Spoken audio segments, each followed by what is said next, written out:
If you like what you're listening to, support this podcast on Patreon. Patreon.com, search Phil Dawson, or find a link in the show notes and join up. It's very much appreciated. Thank you for listening.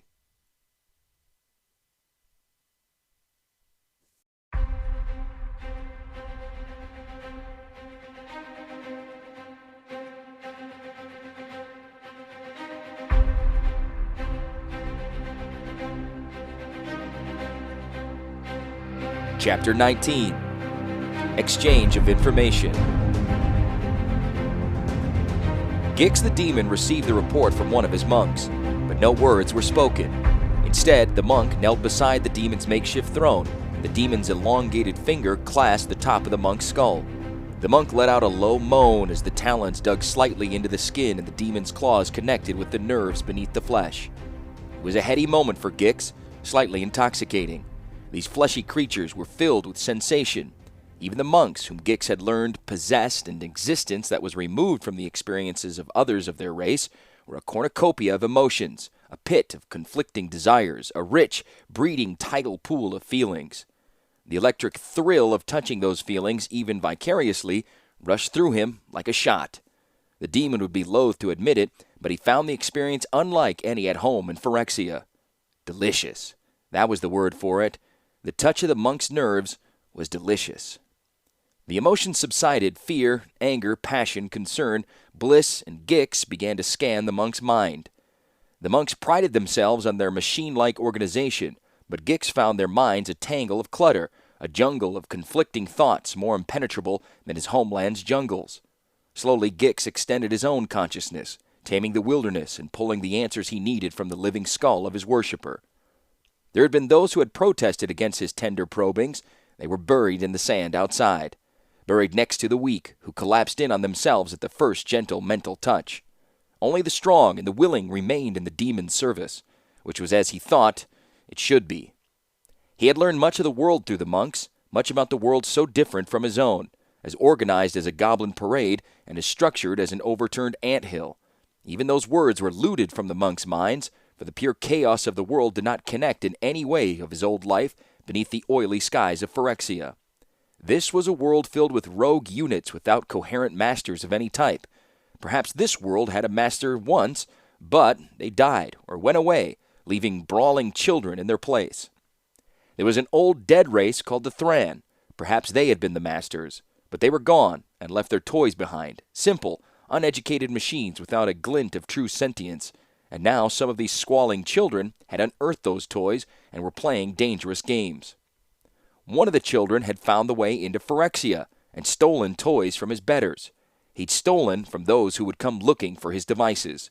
He'd stolen from Gix.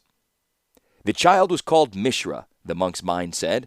He was the master of the Phalagi, a crude and brutal people who lived in the dry regions. But to say he was their master was giving him too much credit, for all he was doing was riding a wave of their bestial organic nature. The tribesmen he led would slam against other bands of creatures like a random marble in a maze.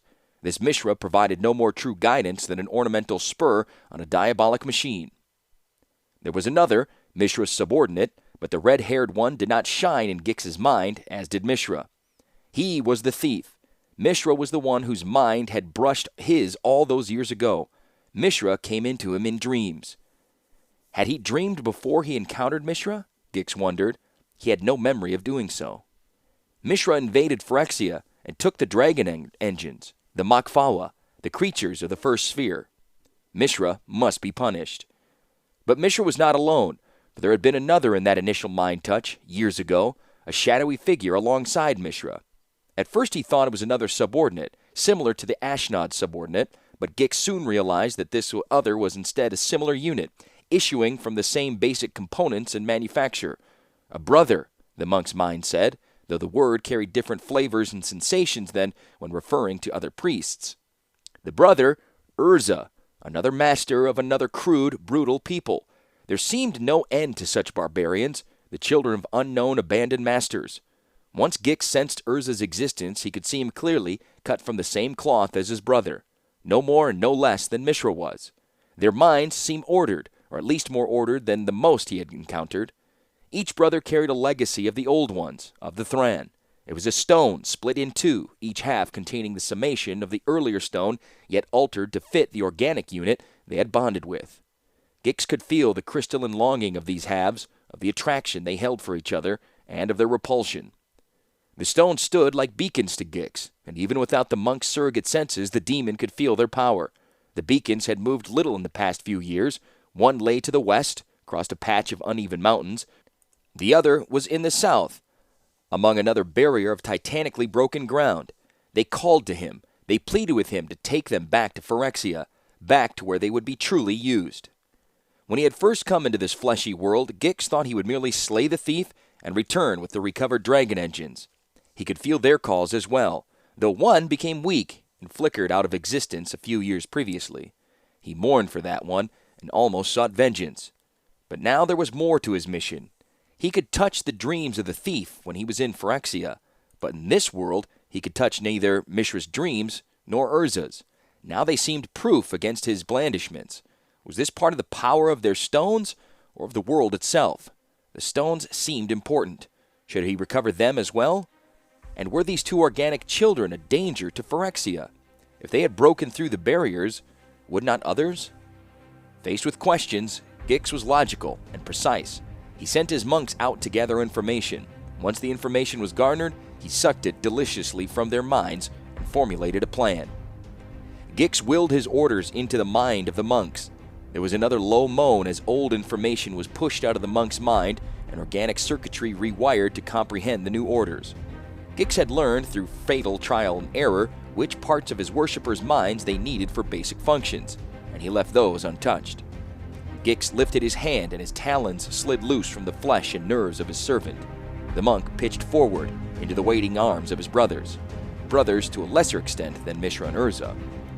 The monk would be tended and cared for, and when his mind healed, he would pass on the message of the god. They were to gather their brethren and go to this Urza and to this Mishra. They would become part of their brutal and crude organizational units, part of their tribal courts. They were to watch, and they were to report. When the time was right, they were to call Gix from his throne in the caverns of Koilos, and he would punish the brothers for their crimes against the machines, for their crimes against Phyrexia. And he would take the stones from them, thought Gix, flexing his fingers before him. Droplets of the monk's blood spattered against the demon's chest, hissing and bubbling as they struck. Yes, thought the demon, the stones were his by right of conquest. He would take them back to Phyrexia.